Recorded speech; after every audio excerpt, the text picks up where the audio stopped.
In Oslo's halls, where Frederick made his way, a linguist with a vase on holiday, he sat amid the scents of roasting duck, when Ninja's word bid him no longer stay.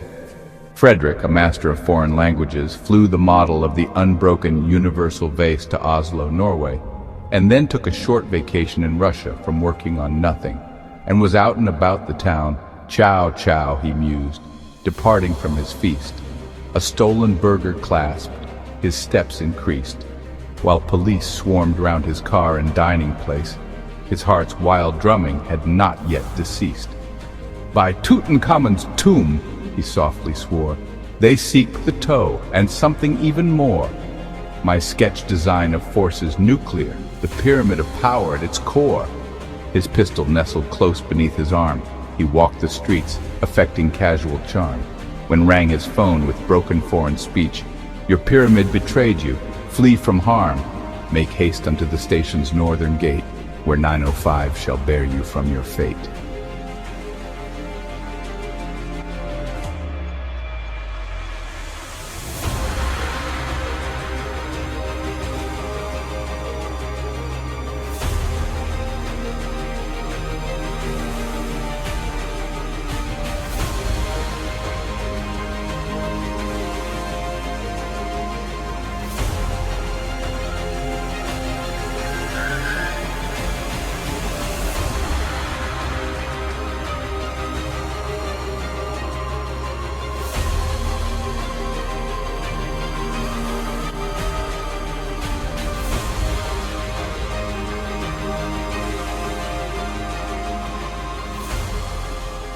The tunnel's mouth before him grimly gaped, its center dimly lit, its shadows draped by single bulb that cast its meager glow.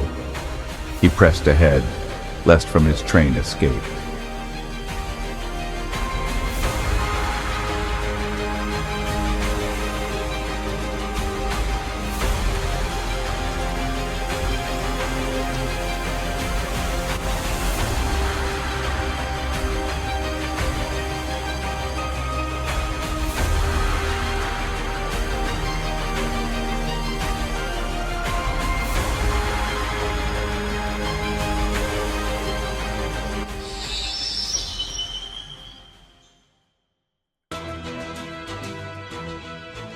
His phone's shrill warning pierced the tunnel's gloom. 4 crimson KGB sedans spell doom. They race from either end to trap you here. Make haste to plot, or this shall be your tomb.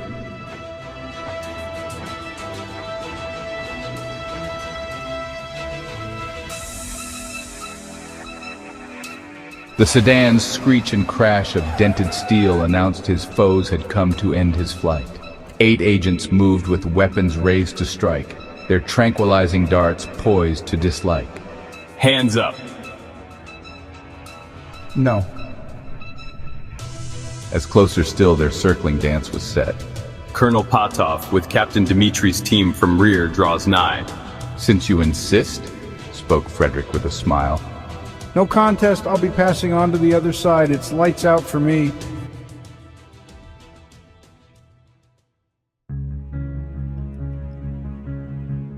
With swift resolve he smashed the bulb above, his sweater fixed where light once shed its love, then shoeless, loosed a scream that seemed to fill each corner of the tunnel's darkened grove.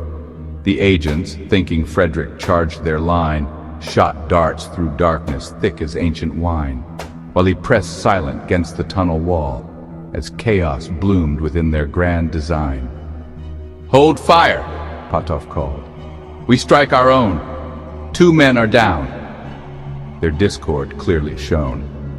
"Join hands and sweep the walls," the colonel cried. "He lurks between us still, though not yet known." A coat brushed past where Frederick crouched in shade, while at his sweater wild confusion played. Agents thrashing at his empty clothes, their blind assaults a comedy displayed. Along the wall he crept with calculated stride, found sleeping guard whose coat he'd soon divide, then touched another form that gave him pause. One more than Dimitri had testified. The tunnel's end showed hints of dawning light, where final guard stood watch in conscious might. Above, the coming train announced its way with whistles cry through shadows of the night. In borrowed coat, he spoke in Russian tongue. "It's Dmitri," the false assurance rung. The guard's brief pause proved fatal to his cause. Swift pistol strike, and past him Frederick sprung. In stolen shoes he scaled the platform's height, as northbound train prepared its hasty flight. "I'm truly Russian now," he mused with pride, while Oslo's troubles faded into night.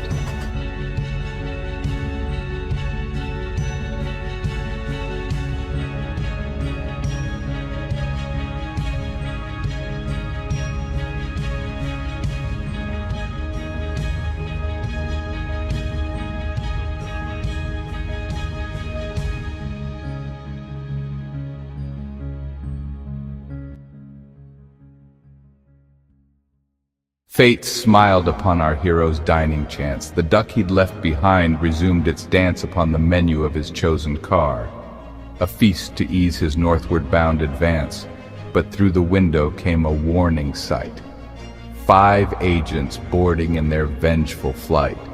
Swift Frederick rose and to the coupling ran, left half the train behind in comic plight. It was Frederick's lucky day, and that roast duck was on the dining car menu, and so he ordered it. At the next station, Frederick looked out the window and saw the 5 agents, minus 1 clunker and the 2 sleepers, running for the train and boarding the rear cars just as they were pulling away. Frederick's duck began to take flight again as he ran to the end of the dining car and uncoupled the remainder of the train, pretty much leaving it sitting in the station. Good training. To General Burkhoff, word of failure flew aboard his private train with pampered crew. New orders given, wheels began to turn as Frederick to another engine flew.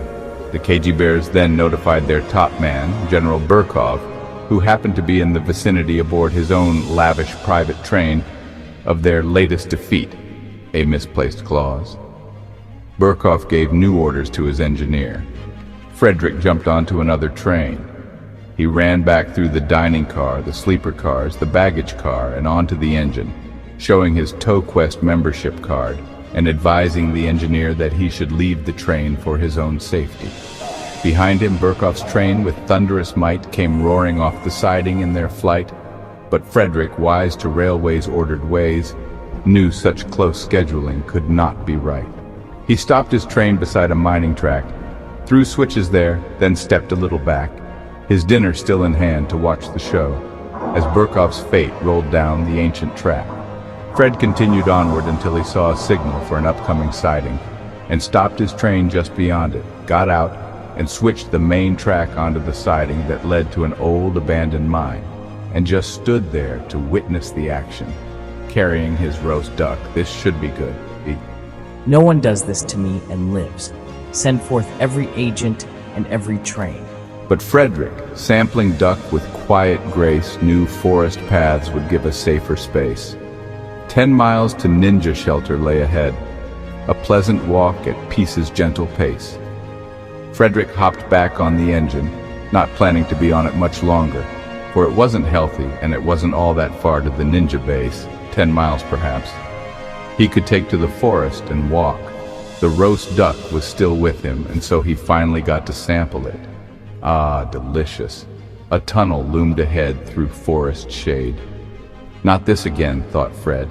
His choice was made. He left the train and sought the woodland path, where giant birds showed where his route was laid. Then shadow stirred and took a living form.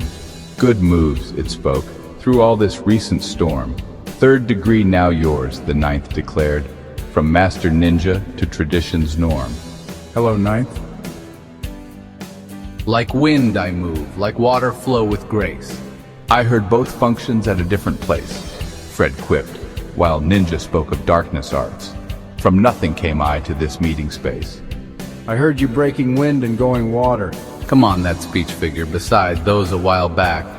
I wear black, come out of black between bush, appear as nothing. In nothing, Fred replied, I hold degree. Then boom of explosion split earth and tree. Red engine meets our tunnel's other end. The shadow smiled. Now that was meant to be.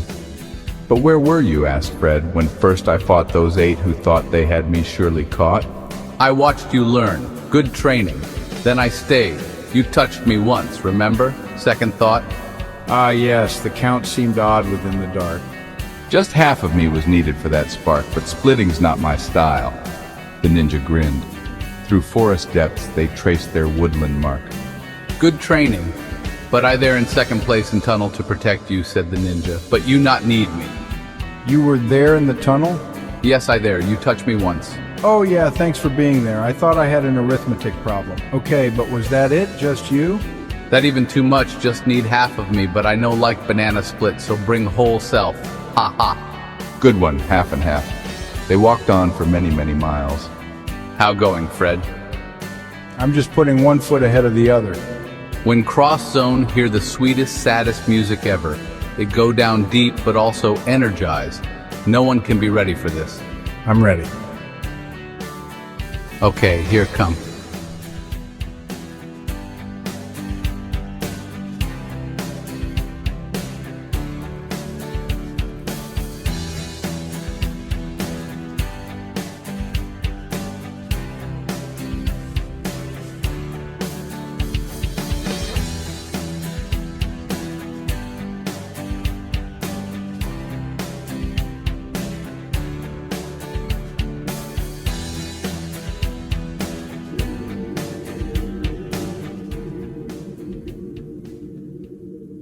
I'm ready, Frederick spoke with certainty until the notes flowed forth in purity. Such sweetness mixed with sorrow touched his heart, while tears revealed humanity's deep plea. Tears streamed from Frederick's eyes. You're right. There was no way to be ready for that. It reminds one about the plight of humanity, energizing one to aid the cause. Within the ninja base, tests did begin. Now, Fred, sir, do some taste test. This Coke or Pepsi? Neither. It is RC Diet Cola from a can. Nice try. Ah, you have good taste. Now, what wine this be? It's a non-alcoholic sparkling grape beverage from Holland. Ah, Fred, but what year? This year. Through wine and duck the testing carried on, till taste itself became their wisdom's dawn. Now you taste this, said Frederick as he pulled a piece of duck out of his pocket. Well, although taste buds vary somewhat, there being 3 main classes, it all really comes down to the length of the vectors of the taste matrix of sweet, salt, bitter, and sour. Yes, Sir Fred, fine taste. So someone say something tastes no good then. We don't believe them, since their taste buds may be different from ours. Some see different color too?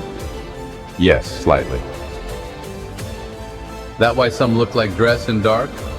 We getting near outer zone of base, Fred. Maybe see some magic stuff. Really?